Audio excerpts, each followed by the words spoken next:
Welcome everybody to PinstripeChronicles. I am Tats. I am here with Rob and Donald, and I want to lead it off by stating how Mother Nature just hates freaking baseball. We've been waiting so long for this season to start, and we might have to wait, even though it's just one more day. If it does get rained out on Thursday, New York's going to have to wait until Friday. And a lot of people make plans around opening day, like I do, who now have their plans ruined because Mother Nature wants to have it rain all freaking day. So I am not happy about that at all because, we had a really fun day planned and it all can go to shit. Sorry, Tom. But it's, is it just my temper? Is it, or is anybody else feeling the same way I am? It's just your temper. Temper. Yeah. No, but seriously, the other thing that really started really getting my temper going is the fact that we keep optioning more players back down to AAA. And I know you can't play everybody, but if you're not using these prospects that you're holding, then move them. Move them. Because, you got Gill and Schmidt to move down. You're holding back other players from getting their, a roster spot. It's getting ridiculous. This is why everybody's all pissed off about the roster. It's not that the players can't play. It's just you're holding on to these players that you don't know what you're doing with them. It's all the prospect hugging is really starting to get on my nerves. Because we could have been making, Oakland was getting rid of freaking everybody that we really could have fielded a lot better, a better team. But no, we can't get rid of this guy. We're gonna stake our entire future off a guy who we don't even know what's gonna happen. Who knows what his future is gonna be? God forbid something happens and we never see him on the major league level. Was it worth it? It's such a crapshoot to begin with baseball. It's a grind of a season. Stop adding to the stress of the season by worrying 5 years in the future. Just win now. That's all we want. Win now. Rob, you're a big prospect guy. What's your thoughts on all these big prospects keep being held down? I'm not too upset about it. Schmidt and Heel weren't going to make the rotation anyway, so better to have them AAA, letting them pitch, making sure they're getting ready for when we eventually do need them, because we more than likely will. Like we talked about before, relying on a lot of injury-prone starters. I consider Cortez an uncertainty because I don't know if he's going to repeat what he did last year. So I would rather them be starting in AAA than come out of the bullpen for an inning. That's why they have J.P. Sears made the roster. He's going to give them length in early stage of the season because that's what they do. They always carry that extra pitcher early on. No, I don't think it's that big of a deal because we're going to see Luis Heel at some point this season. The fact that they didn't move him in the offseason at least tells me they want to use him. Even last year, we used Davy Garcia a little bit, but he was really, really struggling. So if Heel's pitching well in AAA, we'll see him at some point this season. That there's no doubt about that. It's Clark Schmidt that I'm a little skeptical because I don't know what they want to use him as a starter or as a reliever because he was supposed to start the other day. They scratched him to put him out of the bullpen. We've already seen him come out of the bullpen, so he's the one I'm a little concerned about what they want to make his role. I don't want them to job at him. But I think if we see Heel this year, it's going to be as a starter. And hopefully when he's called up, he stays. So I don't want to see him up for like the first 2 weeks and then sent down again. So if he starts at AAA, that's fine. The rosters are expanded for, I think the first month because of the shortened spring training. Why not let, if you're able to hold on to these guys, why just leave them up. Let them get their work on the major league level, and build them up that way. But I do understand the concept of if they're down in AAA, they'll have a more consistent spot in a rotation rather than spot starts on the major leagues. I understand all that. I'm just getting just everything's coming to a head for me. I'm just getting frustrated. The weather report was just like the icing on the cake yesterday, and hearing everybody panic, and then I got frustrated. Yesterday was just a really long day, but it's enough's enough with all these, with these prospects going up and down.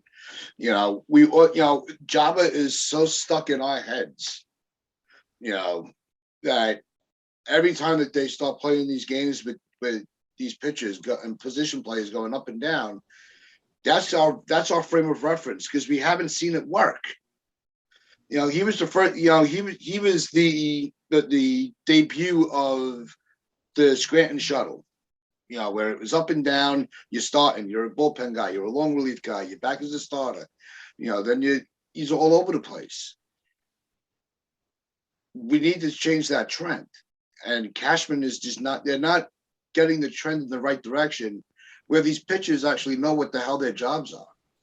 What's their role in this organization? That's the biggest question I have. Donald? First of all, hello everyone. How's everybody on this beautiful day? Okay, so there's a lot to unpack here. You're actually onto something there, Tats. Truth is, the Yankees don't really have a plan for developing pitchers. Which pitcher have they developed successfully over the last, God knows how long? Severino, he's been hurt for 3 years. So it pretty much tells you everything, that their strategy doesn't work. And it's not going to work because they never learn their mistakes. Brian Cashman has this tendency where he has a great arm, doesn't quite know how to do it, know what to do with that arm. So he kind of just has them fluctuate between the bullpen and starting rotation in AAA. And all that ends up happening is the arm gets blown out or their value just goes down.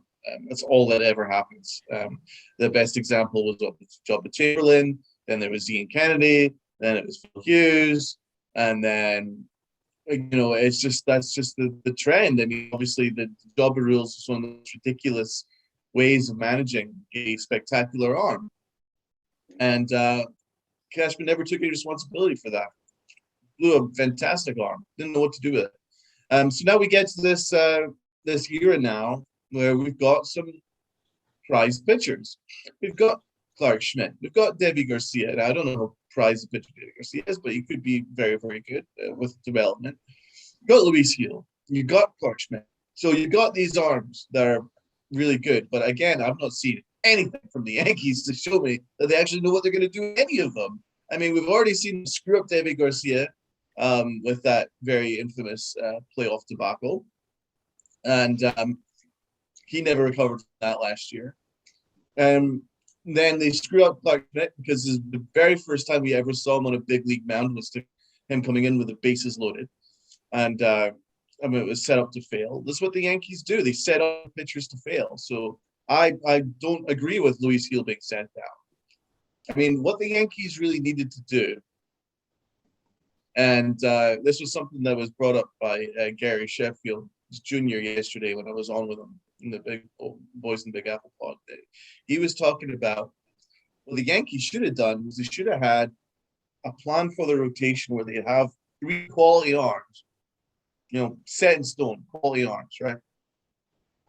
So you have to Garrett Cole, then acquire somebody. I don't care who, Robbie Ray, whatever, Minea, whatever. Then you have Severino, then Montgomery, and then you can have this spot wide open for one of these rookies. And then you let them play it out. Let them learn. Let them get better on the mound. Because the only way they're going to get better is experience on a big league mound with trust. Trust is the key word. The Yankees problem is because they're half pregnant, where they want to, develop their rookies without really knowing how to develop. They don't show any trust in them. So they'll get one outing, and if it goes wrong, bang, they're straight down to AAA again. You're not going to see them for weeks. and that's the way that they behave, or even if they're pitching really well, but they have a vet, they're tied up in a veteran who's injured. They'll bring the veteran back, and then send the kid who's doing really, really well on his upside back down again. And that's what the Yankees do. And so I don't trust anything that the Yankees are doing. So Tats, you are onto something there, man. You're quite right. I completely agree with you.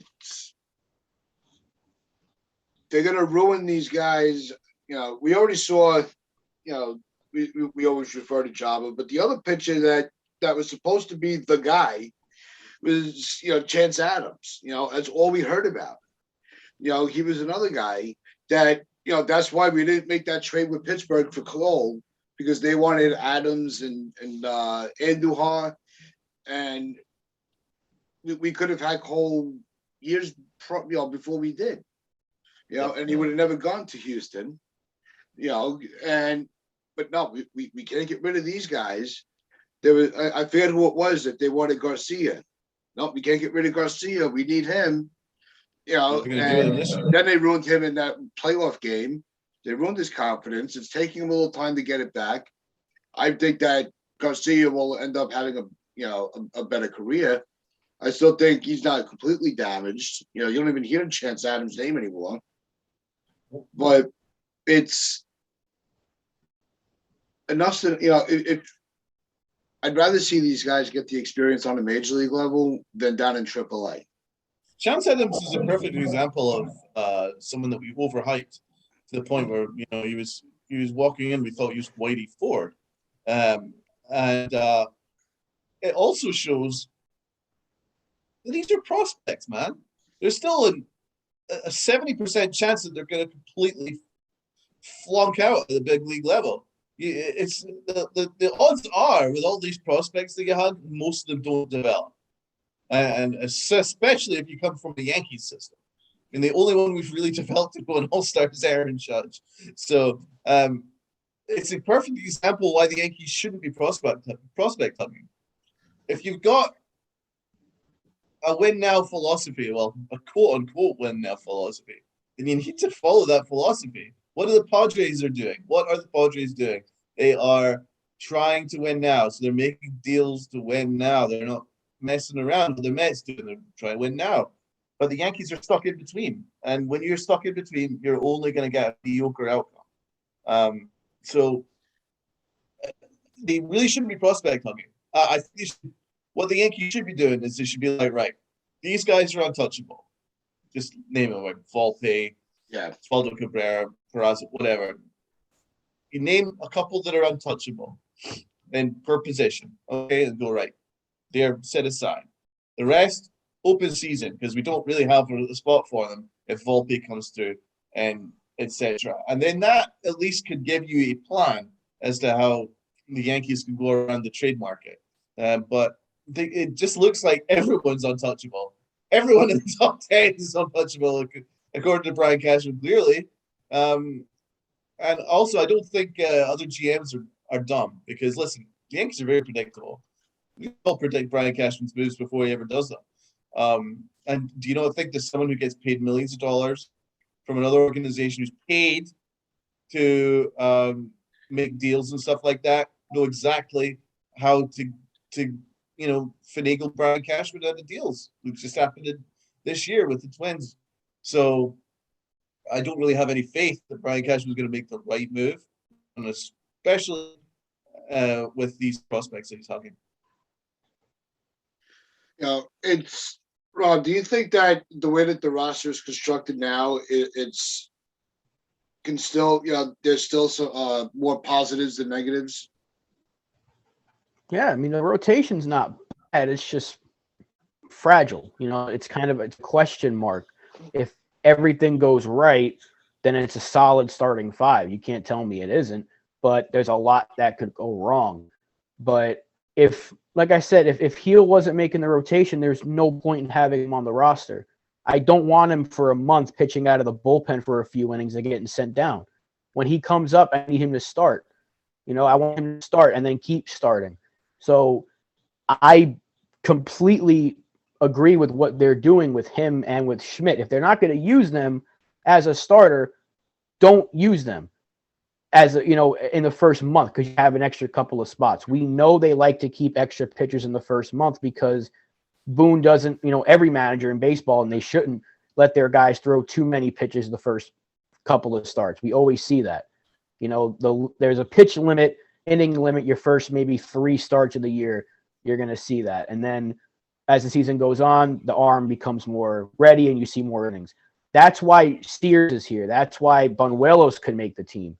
That's why Michael King's probably going to have a spot on this team because he can give you multiple innings, and his role is best suited out of the bullpen. With Luis Heel, if you have him come out of the bullpen, and let's say he pitches really well, then they're going to be like, well, let's put him as a starter, and what if he struggles? Then you see what happened with Michael King last year. He didn't do anything as a starter, but he was electric as a reliever, and now they're going to be like, well, I guess we have to move him to the bullpen. I don't want another starting pitching prospect going to the bullpen.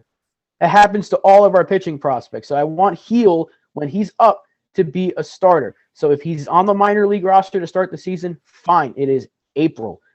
There's plenty of time before we can see him, and we probably will because, again, the rotation is solid, but it's fragile. So anything could happen at any given moment. There's going to be injuries. It's almost impossible to avoid for an entire rotation to stay healthy throughout the season. Things are going to happen. It's fine with me. I don't see any issue with this. This is not screwing with the player's development because, yeah, Heel was really good, but it was like, 5-6 starts in total? You can't be like, you're the next best thing. We have to have you on the rotation right now because usually you don't even see a 5-man rotation to start the season anyway. Sometimes teams go 4-man to start the season. So would he have even pitched? Probably not. He'd give you a few innings, maybe. Why not let him start every 4th, 5th day in the minors until you need him to start every 5th day in the majors? I do not want him on the major league roster unless he is starting every 5th day, and he wouldn't be in the first month. Have you seen any evidence that the Yankees are ever going to trust him or any rookie to pitch every 5 days? Not right now, but again, I don't think there's a reason to have him on the team though, because he's not offering you much if he's sitting in the bullpen. He's offering you more in the minors. What's in the rotation as it stands that Heel couldn't just get a fifth starter or 4th starter role in it? I'm not saying he shouldn't be in the rotation. I would put him as the 5th starter, but right. That's my only point. That's my only point. No, I completely understand what you're saying, but from the Yankees standpoint is if they're not, they didn't name him 5th starter, so don't have him on the roster. That makes sense. If he wasn't going to be your starter, he should not be on the major league roster. But they want Cortez to be the 5th starter for now. That could change within a couple of weeks, for all we know. Because now that I'm starting to calm down a little bit, a little more relaxed, level-headed, Rob, I think you are. Your point is valid. Especially with Cortez, we were screaming that we wanted Cortez to, that he earned a spot in the rotation last year. He really proved himself. Why not? That's why I had, when we went down and we broke down what our rotation would be. The 5th starter, I had Cortez or Hill as the 5th starter, and I think I made the statement: if one of those is not going to be the 5th starter, they have to be able to pitch every day. That would mean that they would have to go to the minor leagues. It's the problem with the thing that keeps getting me frustrated is, I'm just going to end up repeating myself, but I want to actually twist it where there are times that where he's put guys in the bullpen, it has worked. It's not like, all our bullpen arms are, failed starters. It's just that the organization felt that there was a better role for them. And you brought up Michael King. Michael King's been phenomenal out of the bullpen. Once he got into his routine, he started doing a lot better than when he got his spot starts. Loizaga is a good example of it. As a starter that was better, that really found his place in the bullpen and is working his way up to being actually a very reliable closer, which I think we're going to get a good look at this year to see if he can handle a closing role. because who knows? You know, we know that Chapman's not going to be around. You know, he won't be around next year. So there are times where I know, God willing. There are times it has worked, but not enough for us to say, you know what, Cashman, we trust you with what you're doing. You know, that's where everything is split down the middle. We've seen it work, but we've seen it fail too many times for us to be able to trust their process. You're right. You can't trust Cashman at all.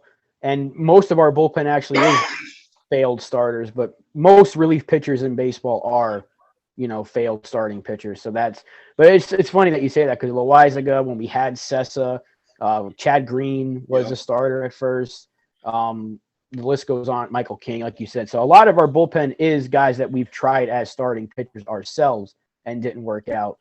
And I just don't want to see that happen again, because now people are talking about Severino. Oh, maybe he should be a relief pitcher. Look how good he was. Oh, no. Yeah. Leave Severino alone. Right. I don't want to keep doing that. So I know if he made the opening day roster, he wouldn't be starting. If he did, it'd be a few innings and go to a bullpen guy. And I don't want to see them give him a limit. When he's here, I want him.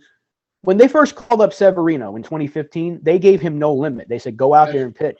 And I want to see something similar. And he was lighting it up when he came up. Right. And then he had the rough year 2016. They sent him to the bullpen. He pitched really well. But the next year they said, no, we're not doing this again. You're a starter. And until the injuries piled up, he was really, really good. So I just want them, hopefully, and this is a lot to ask because Brian Cashman's ego is through the fucking roof. Don't rehash your past mistakes. Learn from your mistakes. Don't do it again. I'm fingers crossed that maybe they said, this isn't working. Let's try something different. So when you have a pitching prospect you want to use as a starter, until you need him, leave them where they are until they're ready, and when you can use them every fifth day. I don't want to see this up and down snip, snap nonsense where they keep sending him up just to save service time. That's the only reason we saw Heel last year, because of the COVID rules. If there was no COVID rules that prevented service time, we would have never saw him. So they knew what they were doing. That's why he was sent up and down. Yeah, it's also, you know, you see these other teams, they bring up their young prospects that, you know, and they give them their shot, and they do very well. And then Yankees, you know, Yankee fans like us, you go, well, why can't our system work like that? You know, why do we have to just keep, you know, having them jump, you know, go up and down? You know, like the fact that they actually have there's a whole term for how the Yankees handle their prospects when they called it the Scranton shuttle back in the day. That says everything you need to know about how clueless that Cashman could be when it comes to really getting, you know, constructing the roster. You're right. What are your thoughts on the trades that we made? So obviously the backup catcher and the reliever that we acquired. Rob, what do you think? They're fine moves. Abreu had no options left. He wasn't making the team. You traded from a position of strength. You get a position of need. We desperately need a backup catcher because the one we traded for originally is hurt. And the other option is Rob Brantley. So sorry, Bobby Tats, you don't get. I see. Yeah, he got sent down to AAA. That's all right. So there's still hope. But no, Trevino's basically another Higashioka, really good framer, good defender. Not going to offer much at the bat, but it's clear as day the Yankees are valuing defense behind the plate, which after years of seeing Sanchez, even though Cashman disagrees, regress behind the plate, it's good to know that we're going defense-oriented there. And Castro for Rodriguez swap, we had too many lefties in the bullpen anyway. I mean, Sears is a lefty, Banuelos is a lefty, Chapman, Litke, Peralta, I mean, too many lefties. So you just basically swapped him for a hard-throwing righty who's coming off of a really good year with the Mets. So he's on a one-year deal. They are both going to be free agents. An even swap. These are the kind of trades that Cashman makes that I'm fine with, because it's just, if you were going to get rid of Abreu, it would be the same thing as Estrada last year. You got nothing for him. At least you got a position of need for someone you weren't going to use. So two fine trades. The one that I don't agree with is getting McKay from Tampa. I don't know why. For $1? Yeah. $1. Tax considerations. I don't know what they're doing there. I guess because he throws a sinker and he throws it for like 95 miles an hour. Like, hey, we want you. No, we've seen time after time that the pitchers from the Rays, for some reason, there could be somebody you've never heard of, and they get called up, to Tampa, and they shut everybody down, especially the Yankees. Rays, the Yankees can't hit Rays pitching. The best trade that the Yankees made was the Rays trading away Meadows to Detroit yesterday. Tell you, That was a huge win for the Yankees. A huge win for the Yankees. Other GMs from the AL East are helping the Yankees more than our own GM. I know. Toronto traded Grichuk's gone from the AL East. Now Meadows is gone. This is great. Cashman's probably like spinning in his chair right now. I didn't have to do anything. Yankee killers are away from the East. That's great. It's crazy. Why did they trade him? I have no idea. This is why they did it, because the Rays are a team that can use the excuse of we need to have our prospects come up now. What the Yankees want to do is have their prospects who they think are ready come up, but they have too many players blocking them. The Rays are saying, okay, well, last year Adames was blocking Wander Franco, so they traded Adames. Now this year, Meadows, who is still a good hitter, I don't know why they traded him, but Lowe, I forgot his first name, but he's coming up. He's going to take the spot, and the Rays, they're not going to spend like the big market teams are, so they're going to use their farm system when those guys are ready. See, that's the team that should be doing these things and investing in their future, and saying this is the guy, we need him ready. When he's ready, we're going to use him. The Yankees, who have the millions and millions of dollars, they don't do it, and I don't know. I don't want to get into another negative spat, but the Rays are a weird team. But they completely won that trade. They gave up Archer to get Meadows and Glasnow. That is an all-time rival robbery. And now robbery. But the Rays also, this is very common for them because they will move their players before their payday. So that's another thing. The Rays, that's why their payroll is so low. Their development, they put it together a good damn team. But when it comes time to get paid, you're not going to stay. No. That's why I think another reason why you don't really see them in you'll hear their names and during free agency, but you never hear them landing the big free agent because it's all smoke and mirrors because they don't spend the money. In the end, it doesn't matter who they trade. I still think they'll end up winning the trade just because they're so freaking smart. But I hope this is the one time that they aren't smart. But they always seem to be just, no matter which unknown person they always bring in. Let somebody else make a mistake. Yeah, can you please? God, join the party. But it's crazy. Like, even trades where you're like, what the hell are Tampa doing? And then it always works out for them. So, God knows, maybe this will work out for them. It will. Everything works out for them. Yeah, history shows. Yeah. No, it's like you mentioned that they're always involved. They were involved in the Freeman race, apparently. Like, every team in the AL East except for Baltimore was apparently in on Freeman. Yeah. And when I heard Tampa's name, I was like, "What the heck are they offering him?" Because they barely even.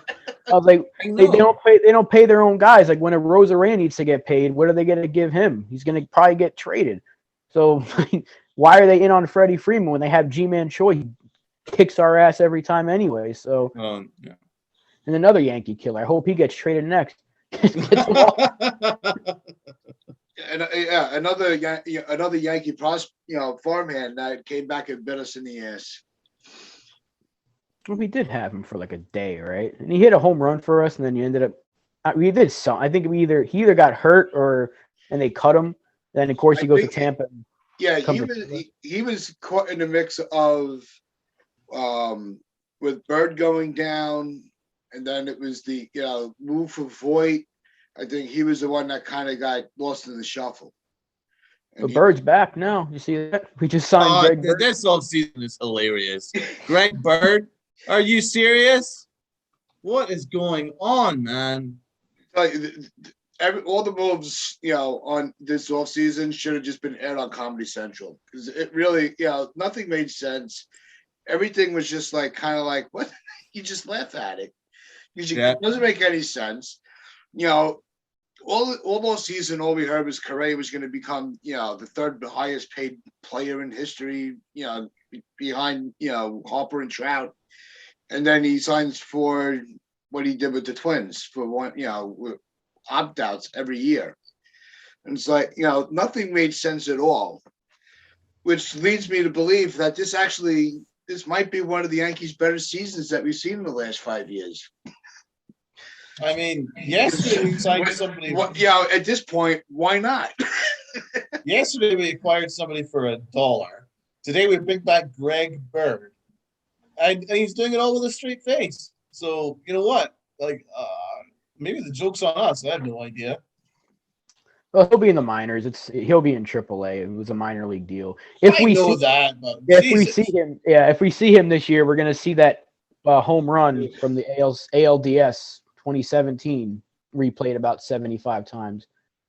Hey, you know what? If he is going to revitalize his career, why not have him here? Strange things happen. He did look okay in the spring with Toronto, so they just didn't need a first baseman, so they cut ties with him. We have no first base depth outside of Anthony Rizzo, so thanks, Cash. Well, no, I still think there's the possibility of Austin Wells being switched over to first. Yeah, but he's still in AA. Yeah. So, and then he's another guy who's years away. Hey, let's invest. Hugging. Yeah. See? That was another one that they hugged too tight, and now he's really, you wouldn't get much for him. No, he's still up there. Andujar. That brings us to Andujar, because obviously we're in this situation with Andujar. Jesus. How are they going to do that in Andujar?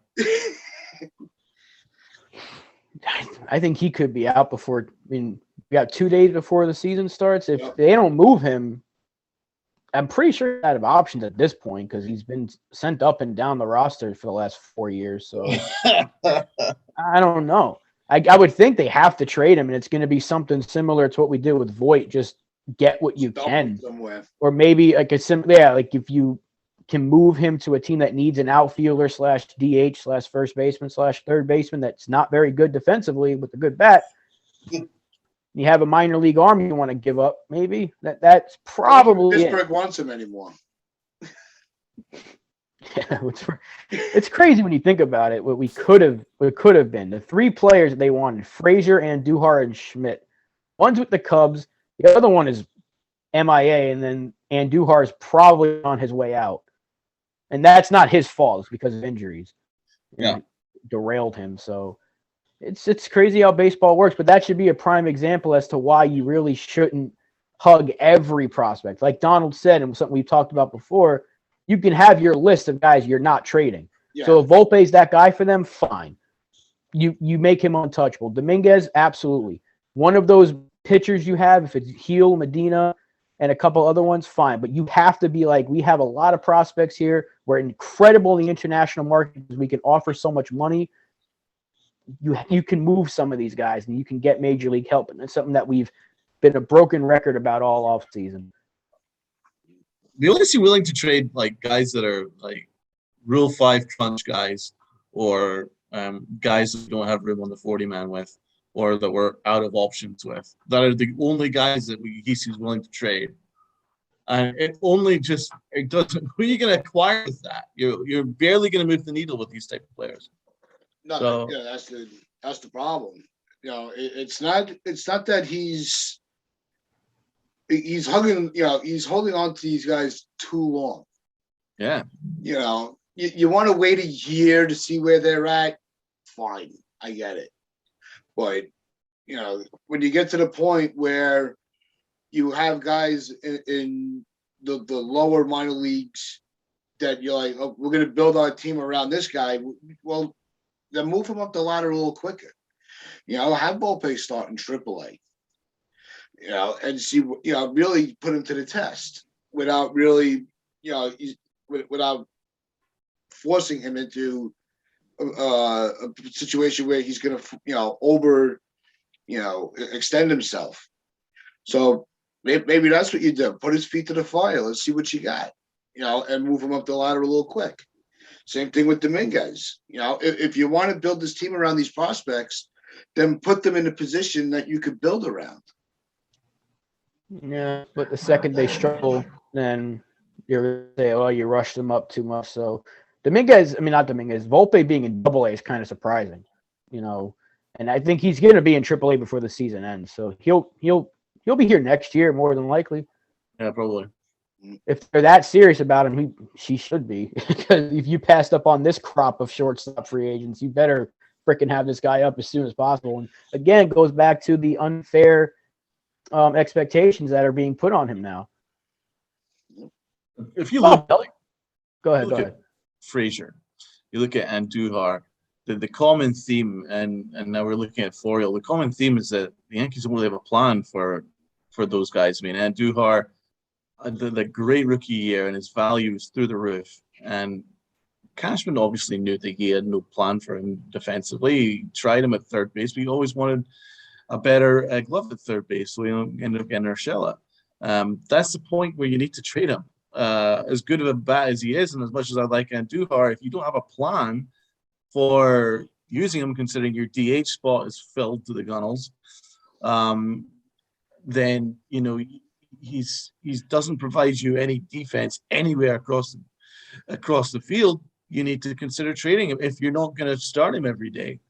And that's what happened with Frazier. I mean, they obviously overdid it with Brett Gardner.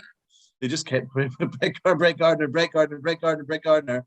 And Frazier, you just traded for, who's in his prime, you kept sending him down, up and down, up and down, up and down, up and down, up and down, until he was a shell of a human being. And he basically had his value down to nothing. But then you got his value back up again, but then just killed the value again. So it's like they don't have a plan for how to use them, and then they don't take advantage of when their value is at its highest. Like look at Luke Voigt. After that shortened season, that was the time you could have traded him. You would have gotten a really nice return after this home run extravaganza, the shortened season. But they didn't, and now we got nothing for him. It's just a salary dump, and it's just like the Yankees don't take advantage of when their value is at its highest, and they also don't have a plan for these people that they're investing in, these rookies that they're investing in. They don't show any faith in them, and this is what happens. You end up just getting rid of guys for salary dumps. You're just getting rid of them and just releasing them. I mean, it's a terrible use of resource. It really is. And now the previous Yankees, the Yankees under George Steinbrenner, this doesn't matter. This conversation doesn't matter. Under George Steinbrenner, it wouldn't matter. Why? Because you go and sign Garcia. Conversation never happened. You'd go and sign A-Rod. You go and, or whatever it is that it would take, you use that money where these things where you're debating prospects, value being killed on prospect, it wouldn't really matter because he put money where his mouth was and just put out a winning team every single year. But under this new era, we now have to obsess over these prospects that were screwing up or letting Garrett Whitlock go to the Red Sox under Rule 5. I mean, these things now we have to obsess over because the Yankees don't spend what they used to spend.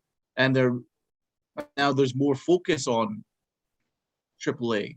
And now we have to be debating these things because of their own, very poor judgment.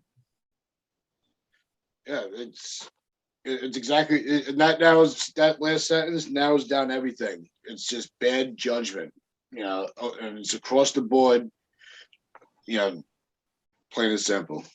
But that's going to wrap things up for us today.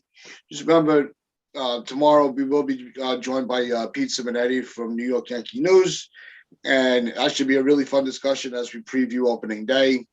And hopefully tomorrow we'll have a better layout of what our opening day celebration will be. I'm crossing my fingers that our luck changes because my luck really needs to change. Oh, it'll be okay. Remember, like, share, comment, and subscribe. Check us out on sportname.com/player and Northeast Streaming Sports on Roku. Wear your pinstripes with pride and play hard.